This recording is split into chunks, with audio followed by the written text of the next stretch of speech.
60 years, Nigeria has engaged in oil production, from the first oil well in Oloibiri, Bayelsa State, till date. Yet, the country's production output still remains stagnant at 2 million barrels per day.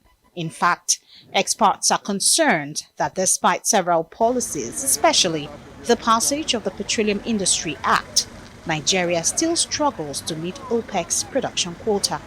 This is the 23rd edition of the Nigeria Oil and Gas Conference Energy Week that brings together key players in the oil and gas sector to discuss the industry's most immediate challenges in addressing Nigeria's energy poverty, ambitions to drive sustainability, industrialization and economic growth, while also ensuring a smooth and sustained energy transition. Speaking virtually, the Secretary General of the Organization of Petroleum Exporting Countries is forecasting that energy demand will rise by 23% by 2045. OPEC is calling for increased investments as oil-related investment requirements will amount to $14 trillion.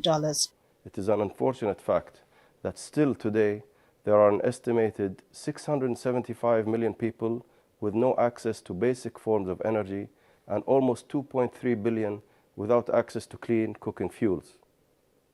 World leaders must unite and advocate for the necessary support and resources to make a difference in addressing this important matter. Minister of State, Petroleum Resources, Oil, agrees with this. He says with 60,000 barrels of crude now added to Nigeria's total production from 2 oil fields, the Minister of State, Petroleum Resources, says the country is beginning to see an inflow of investments. Communities' confidence is restored, and that is why you have started seeing investments coming in. A few weeks ago, Gola signed a deal with NNPC.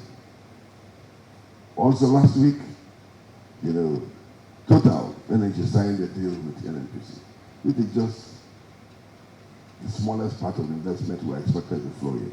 While declaring emergency on production in Nigeria's oil and gas industry, the state-owned oil company plans to replace all old crude oil pipelines and also introduce a rig sharing program with its partners to ensure that production rigs stay in the country for between 4 to 5 years, which is the standard practice. And this is the meaning of the war.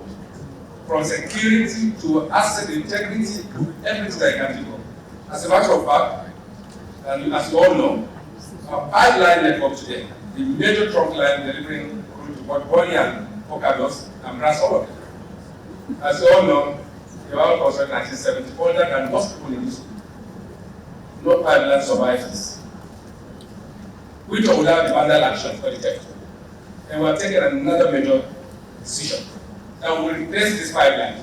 Nigeria's vast gas resources must be exploited with immediate focus placed on restoring production to existing installed LNG capacity and expanding production, FLNG for instance. In addition, we must expand domestic gas utilization, gas to power, gas-based industries. Well, as part of plans to boost Nigeria's gas infrastructure and utilization, the Nigerian National Petroleum Company Limited has announced that soon 12 compressed natural gas stations will be commissioned in Lagos and Abuja in collaboration with NIPCO. Georgina Ndukwezainka, Arise News.